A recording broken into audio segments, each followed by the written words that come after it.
50,000 మంది పాల్గొంటారని వేసిన అంచనాలు తప్పి మరో 15-20 వేల మంది ఎక్కువే ప్లీనరీకి హాజరయ్యారు. ఉత్సాహంతో దివంగత జనకుని ఆహ్వానం చేసుకుని ఒకేసారి 9 వాగ్దానాలతో విరుచుకుపడ్డాడు. ప్రత్యర్థుల గుండెల్లో డైనమిట్లు పేల్చాడు. ఇది ప్లీనరీయా లేక ఎన్నికల సభయా అన్నట్లు సమరశంఖారావం కావించాడు. బెబ్బులిలా రణనినాదం చేశాడు.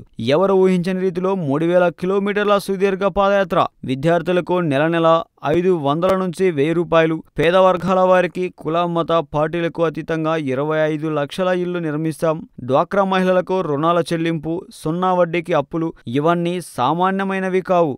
దాదాపు సమాజంలో అన్ని వర్గాల వారికి అంతో ఇంతో ప్రయోజనం కలిగించేవే. ఇలాంటి వాగ్దానాలు మొన్న చంద్రబాబు కూడా ఇచ్చారు. కానీ వాటిలో ఒక్కటి కూడా అమలు నోచుకోకపోవడంతో ఇప్పుడు జగన్మోహన్ రెడ్డి ఇచ్చిన వాగ్దానాల మీద కొత్త ఆశలు చిగురించడం ఖాయం. 2003లో డాక్టర్ వైఎస్ఆర్ సుమారు 1,500 కిలోమీటర్లు పాదయాత్ర చేశారు. అది సత్ఫలితాలను ఇచ్చి కాంగ్రెస్ను అధికారంలోకి తెచ్చింది.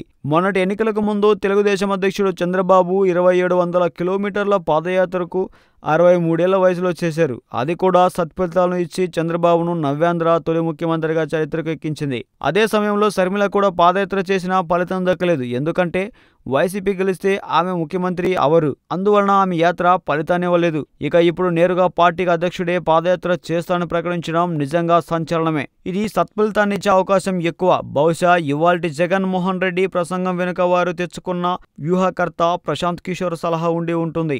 మరి జగన్ పాదయాత్ర చేస్తాను అంటే రాజకీయ చాణికుడు చంద్రబాబు చేతులు ముడుచుకొని కూర్చుంటారా? కేసులను త్వరగా ముందుకు తోసి ఆ సమయానికి జగన్ జైలుకు పంపకుండా ఊరుకుంటారా? ఛాన్సే లేదు. తప్పకుండా అందుకు ప్రయత్నాలు కూడా చేస్తారు. అప్పట్లో కాంగ్రెస్ అధినేత్రి సోనియా చిదంబరంలతో లాలూచీ పడి చంద్రబాబు జగన్ను జైలుకు పంపడంలో విజయం సాధించారు. చంద్రబాబు రక్తంలో ఉన్నది కాంగ్రెస్ అనేది జగద్వితీయం. ఇక్కడ మరికొన్ని విషయాలు కూడా ప్రస్తావించుకోవాలి. ఇప్పటికీ 3.5 లక్షల కోట్ల అవినీతికి చంద్రబాబు ప్రభుత్వం పాల్పడిందని జగన్మోహన్ రెడ్డి పుస్తకం ఒకదాన్ని ప్రచురించాడు. కొందరు నాయకులు అవినీతి మీద ఆరోపణలు చేశారు. ఒకవేళ రాబోయే ఎన్నికల్లో వైసీపీ అధికారంలోకి వస్తే తాను చేసిన ఆరోపణలను నిరూపించి నేరస్తులను జైలుకు పంపాల్సిన బాధ్యత జగన్ మీద పడుతుంది. అలాగే ఇప్పుడు ఎవరినైతే విమర్శిస్తున్నారో రేపు ఎన్నికలకు ముందు వారు తమ పార్టీలో చేరుతామని వస్తే నిరాకరిస్తారా? జగన్ చిత్తశుద్ధికి నిజాయితీకి విషమ పరీక్ష మొదలైంది.